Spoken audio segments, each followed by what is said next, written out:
bastardized versions of body electronics out there. I could probably use a less kind word, but at any rate, there's a lot of these systems out there where they'll say, like, well, if you see this and that in the eye, it's this word pattern. If you see this and that over here, it's this word pattern. And, you know, this way of thinking where everything's really oversimplified. And I think that this type of thinking will appeal to certain types of people. It kind of relates to, earlier this morning, John was asking me to talk about two different types of body electronics. You know, that which we're doing here, which is centered upon the individual and their responsibility for their own life, and then sort of another kind of twisted form where the emphasis is placed outside of the individual and it's placed on the practitioner. And the thing about it is there will be individuals, oftentimes with very good intentions, but we all know what the road to hell is paved with, who will very much desire to be of help to others, and they will want to be able to take responsibility for that other person, and they'll also, on some level, aspire to a position of control or manipulation over others. And so, in my observation, people that tend to have those patterns, those are just the sort of people that develop these kind of systems here, and they're also just the kind of people that are very eager to learn these kinds of systems. Like, in other words, you know, this thing in the iris is this word pattern, and, you know, if you break this bone, it means this, and all the rest.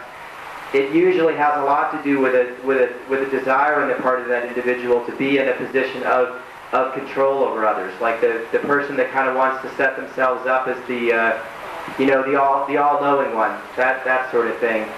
And what's that? Okay. At any rate, the different bones and the different organs and the different glands, yes, on the one hand, they are very definitely associated with different things, but each one of us also has our own unique energy overlays and our own unique spins on things. So the real danger is trying to sort of pigeonhole people into overly simple, categories here.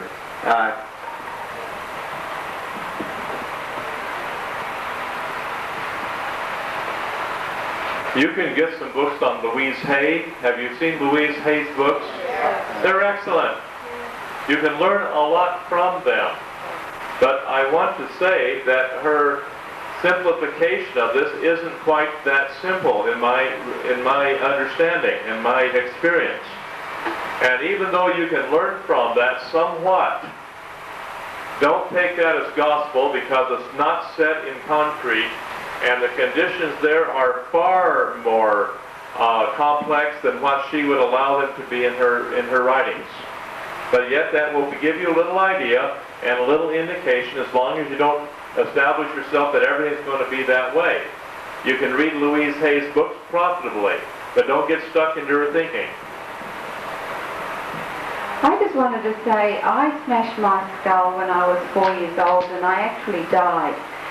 The reason was I wanted to suicide, but I won't go into that now. But my word pattern when I was sent back and told, no, you've got to go back, was it's not fair. And when I discovered it's not fair, every time I got a headache, it was because it was not fair. Thank you very much. Now here's some instruction for you as instructors, okay? When you're training a lot of people,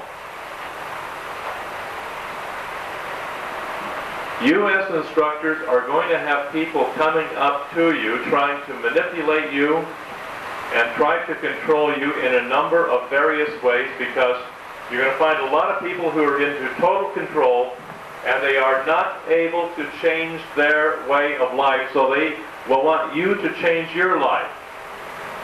You will have to realize that when you set the standards for the class, where you are in charge, okay, if you try to please this person over here or try to please that person over here, and everyone who's complaining because their conditions and their expectations are not met, after a while you will come to the realization that there is two alternatives. Okay? In all fairness, if you do the best you can to set up fair and just conditions in your class, okay, that's one. And then everyone follows the rules. or else you'll be the, can I use the word, you'll be the puppet on the end of about 50 different strings trying to keep everybody happy and they can't be happy. All right, so the moment you find somebody who comes up to you and says, I'm upset with what you're doing because you're not doing this and you're not doing that, may I just suggest clean them out of your classes as fast as you can, because they're going to be a troublemaker. Refund their money and get them out of there as fast as you can. Because here are people that are continual troublemakers, because no matter what you do, they won't follow you. They won't keep the doctrine pure. They'll always have something to complain about.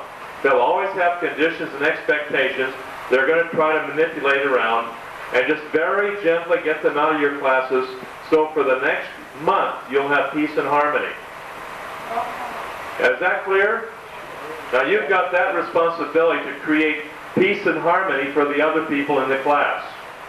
Don't take any bullshit from people that are trying to manipulate you where they're coming from their own control mechanism. Is that clear? That's clear. Write that down and remember it. It'll save you a lot of grief. Okay? It'll save you a lot of grief on trying to keep everybody happy, because you're going to be concentrating on the material that you're giving to people, and you're doing the best you can to help them out. Be gentle, but be firm as hell when it comes to keeping the conditions and the parameters that you have established for that class.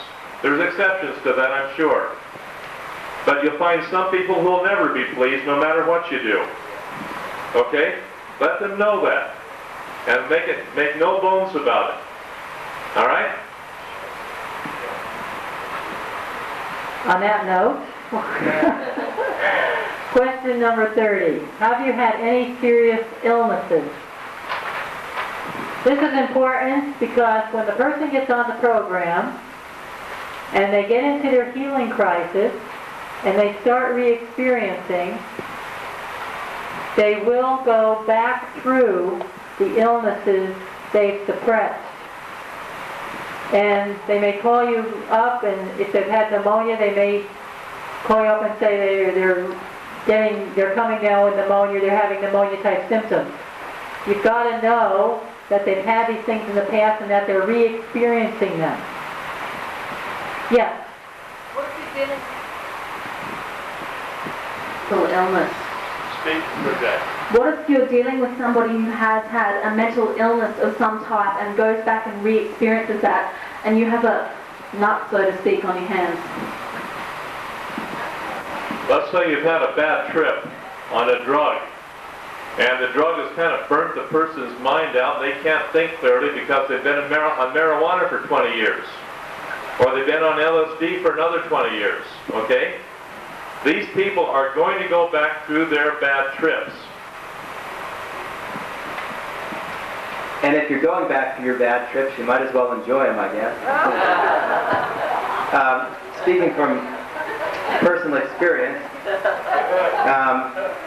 anything that locks unconsciousness into the body is something that you'll hopefully eventually have the opportunity to overcome. And drugs are one such thing. We've talked about alcohol, we've talked about anesthesia, we've talked about firewalking. Recreational drugs are another thing that falls into this category, and this will be true of the whole lot of them.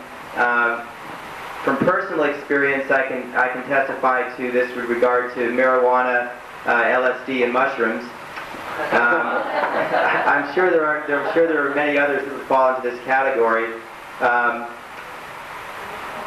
I think I told you last week about when I burped up the cloud of pot smoke. Talked about that? And that had been, again, where I'd already been I was having my points held, and one day I just burped up a cloud of pot smoke, for those of you that weren't there that day. And that would have been probably 3 or 4 years in the program at the time, and 6 or 7 years since I'd, done any drugs. And so you figure, like, how long has that stuff been in the tissues? With the hallucinogenic type stuff, like the LSD and all that, and the mushrooms, and the marijuana to some extent, depending on how potent it was, you will definitely find that you will go back, both during point-holding sessions as well as otherwise, through a lot of the altered perceptions and all the rest, And one of the things that you'll experience in particular is you'll go through a tremendous amount of numbness in the body. And I've experienced in point-only sessions and visualization and consciousness courses many hours, many days of point-only sessions where I was just going through unconsciousness, just really struggling to stay awake, really struggling to just stay present in the moment. And I can tell you that it can take a lot of hard work on your part to overcome just that aspect of the drug use alone, just the numbness in the body, just the unconsciousness. On a spiritual level, there are many individuals that will take the position that hallucinogenic drugs have helped them. There are many people who will take this position that they've been aided through their LSD or their ecstasy or their mushrooms or whatever. There are many people